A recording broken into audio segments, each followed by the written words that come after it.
ದಾವಣಗೆರೆ ಜಿಲ್ಲೆಯ ಜಗಳೂರು ತಾಲೂಕಿನ ರಾಷ್ಟ್ರೀಯ ಹೆದ್ದಾರಿ 50ರ ಹೆಚ್ಚಮೊಳೆ ಬೈಪಾಸ್ ರಸ್ತೆ ಸಮೀಪ ಆರ್ಟಿಒ ಅಧಿಕಾರಿಗಳು ನಿನ್ನೆ ಮಂಗಳವಾರ ಸಂಜೆ ವಾಹನ ತಪಾಸಣೆ ನಡೆಸುತ್ತಿದ್ದ ವೇಳೆ ಲಾರಿಯೊಂದು ಕಾರಿಗೆ ಡಿಕ್ಕಿ ಹೊಡೆದು ಖಾಸಗಿ ಕಂಪನಿ ನೌಕರ ಸ್ಥಳದಲ್ಲೇ ಮೃತಪಟ್ಟಿದ್ದಾನೆ. ಹಾಸನ ಮೂಲದ 34 ವರ್ಷದ ಪವನ್ ಮೃತ ದುರ್ದೈವಿ.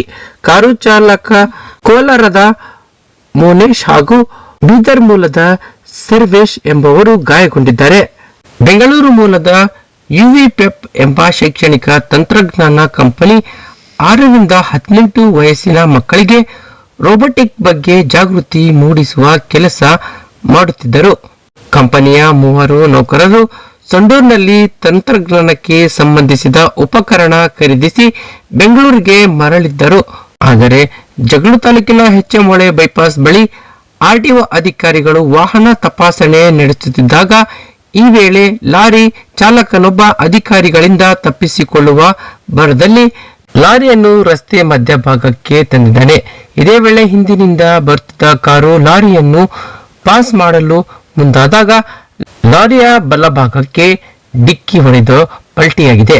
ಪರಿಣಾಮ ಪವನ್ ಸ್ಥಳದಲ್ಲೇ ಮೃತಪಟ್ಟಿದ್ದಾರೆ. ಗಾಯಾಳುಗಳನ್ನು ಜಗಳೂರು ಸಾರ್ವಜನಿಕ ಆಸ್ಪತ್ರೆಗೆ ದಾಖಲಿಸಿ ಚಿಕಿತ್ಸೆ ನೀಡಲಾಗುತ್ತಿದೆ. ಲಾರಿ ಚಾಲಕನ ಅಜಾಗರೂಕತೆ ಅಪಘಾತಕ್ಕೆ ಕಾರಣ ಎನ್ನಲಾಗಿದೆ. ಈ ಕುರಿತು ಜಗಳೂರು ಪೊಲೀಸ್ ಠಾಣೆಯಲ್ಲಿ ದೂರು ದಾಖಲಿಸಲಾಗಿದೆ.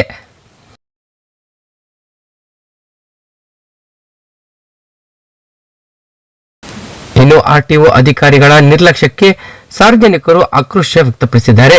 ಅಪಘಾತ ಸ್ಥಳದಲ್ಲಿ ಆರ್ಟಿಒ ಅಧಿಕಾರಿಗಳು ಮತ್ತು ಸಿಬ್ಬಂದಿಗಳು ವಾಹನ ತಪಾಸಣೆ ನಡೆಸುತ್ತಿದ್ದರು.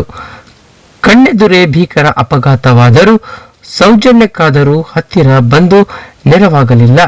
ಬದಲಿಗೆ ದೂರದಲ್ಲೇ ನಿಂತು ವೀಕ್ಷಣೆ ಮಾಡುತ್ತಿದ್ದರು.